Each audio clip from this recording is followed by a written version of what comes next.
இப்போ எக்ஸாம்பிள் 1 பார்க்கலாம். Find the probability of getting a head when a coin is tossed once. Also find the probability of getting a tail. So இப்போ வந்து நமக்கு வந்து probability கண்டுபிடிக்க சொல்லியிருக்காங்க. So probability of getting a head. So getting அப்படிங்கிற ஒரு வார்த்தைக்கு அப்புறம் வர்றது தான் நமக்கு வந்து எது கண்டுபிடிக்கணும். அதுக்கு வந்து பார்த்திங்கன்னா நம்ம ஹோல் ப்ராபபிலிட்டியில் இருக்கிற சாம்பிள் ஸ்பேஸோடு வந்து நம்ம வந்து ப்ராபபிலிட்டி கண்டுபிடிக்க வேண்டியதாக இருக்கும். இந்த கெட்டிங்கிற வார்த்தைக்கு அடுத்து இருக்கிறது தான் நமக்கு ஃபேவரபிளானது அவுட்கம்ஸ். ஸோ ஃபேவரபிள் அவுட்கம் வந்து நமக்கு இங்கே ஹெட்டு. ஸோ காயினை வந்து ஒரு தடவை டாஸ் பண்ணியிருக்காங்க. ஸோ சாம்பிள் ஸ்பேஸ் அதாவது மொத்தமாக இருக்கிற எல்லா பாசிபிள் அவுட்கம்ஸும் என்னென்ன ஹெட்டு டெய்லு.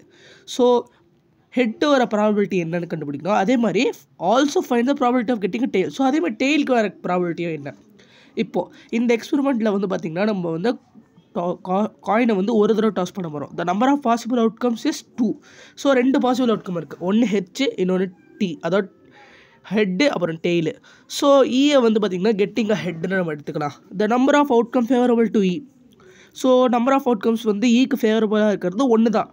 ஏன்னா வந்து நம்ம வந்து ஒரு காயினை வந்து ஒரு தடவை டாஸ் பண்ணுறப்போ நமக்கு வந்து ஒரு தடவை ஹெட்டு கிடைக்கும், இல்லைனா ஒரு தடவை டெய்ல் கிடைக்கும். ஸோ நமக்கு வந்து ஹெட்டுக்கு வந்து பார்த்திங்கன்னா P of is equal to P of head, அதாவது P of getting head, probability of getting a head. So number of outcome favorable to E 1. அதுவே number of possible outcome 2. So அதே மாதிரி வந்து பார்த்திங்கன்னா இந்த இடத்துல 1/2ங்கிற ஒரு ப்ராபபிலிட்டி வருது. அதே மாதிரி வந்து நமக்கு ஒரு கெட்டிங் அ டெய்ல்னு பார்க்குறப்போ number of outcome favourable to F, அதை எஃப்னு எடுத்துக்கிட்டோன்னா நமக்கு வந்து ஃபேவரபிள் அவுட்கம் வந்து எஃப், அதாவது டெய்ல் 1 வரும். அதே number of possible outcomes 2. So அதுக்கு வந்து பார்த்திங்கன்னா 1/2 தான். இப்போ எக்ஸாம்பிள் 2 பார்க்கலாம். ஸோ ஒரு பேக்கில் வந்து ரெட் பால் இருக்குது, ஒரு ப்ளூ பால் இருக்குது, ஒரு எல்லோ பால் இருக்குது. ஸோ இது எல்லாமே ஒரே சைஸில் இருக்குது. ஸோ இப்போது கிருத்திகா வந்து பார்த்திங்கன்னா ஒரு பாலை வந்து வெளியில் எடுக்கிறாங்க, அதுவும் வந்து அதுக்குள்ளே பார்க்காம.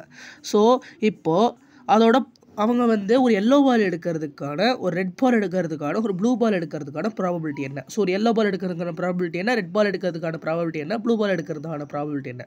So a bag contains a red ball, a blue ball, a yellow ball. So இந்த இடத்துல நமக்கு நம்பர் கொடுக்காம ஏங்கிற ஒரு வார்த்தையை கொடுத்துருக்காங்க. ஸோ ஏன்னா என்ன, 1ன்னு அர்த்தம். ஸோ ஒரு ரெட் பால், ஒரு ப்ளூ பால், ஒரு எல்லோ பால். ஸோ இப்போ இந்த இடத்துல நமக்கு ஃபஸ்ட்டு வந்து நம்ம சாம்பிள் ஸ்பேஸை கண்டுபிடிச்சோன்னா நமக்கு வந்து மொத்தம் 3 பால் இருக்குது. So yellow, red, blue. நமக்கு வந்து ஃபஸ்ட்டு ஒன்று வந்து எல்லோ கண்டுபிடிக்கணும். ஸோ எல்லோக்கு வந்து நம்ம வந்து அந்த ஈவெண்ட்டை வந்து ஒய்ன்னு எடுத்துக்கலாம். ஸோ இப்போ பி ஆஃப் ஒய் வந்து என்ன வரும், ஃபேவரபிள் அவுட்கம் வந்து 1. அதுவே டோட்டல் நம்பர் ஆஃப் அவுட்கம் வந்து 3. ஸோ அதுக்கும் வந்து பார்த்திங்கன்னா 1/3ன்னு வரும். அதுவே வந்து நீங்கள் ரெட் எடுத்திங்கன்னா அதுக்கும் 1/3 தான் வரும். ஏன்னா ஒரே ஒரு ரெட் பால் தான் இருக்குது. ஸோ 1/3. அதே மாதிரி P of P blue ball எடுத்துக்கிட்டிங்கன்னா அதுக்கும் 1/3 தான் வரும். ஏன்னா அந்த இடத்துல ஃபேவரபிள் அவுட்கம் வந்து ஒரு ப்ளூ பால், அதுவும் 1 டிவைடட் பை 3 ஹோல் மொத்தமாக. ஸோ இதான் வந்து பார்த்திங்கன்னா நடக்குது இந்த இடத்துல. ஸோ இந்த இடத்துல 3க்குமே வந்து பார்த்திங்கன்னா ஒரே மாதிரி ஆன்சர் வந்து வர்றதுக்கான காரணம் 3மே ஒரே கவுண்ட்டில் தான் இருக்குது.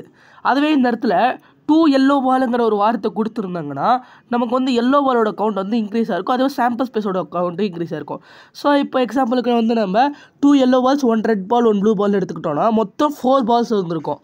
அப்புறம் நமக்கு வந்து எல்லோ பாலோட ப்ராபபிலிட்டி வந்து கண்டுபிடிக்க சொல்லியிருந்தாங்கன்னா P of y is equal to 2/4ங்கிற ஒரு வேல்யூ வந்திருக்கும். ஏன்னா 2 எல்லோ பால் இருக்குது, அப்புறம் வந்து 4 வந்து total number of. So 1/2. So P of y is equal to 1/2ங்கிற ஒரு வேல்யூ கிடச்சிருக்கும்.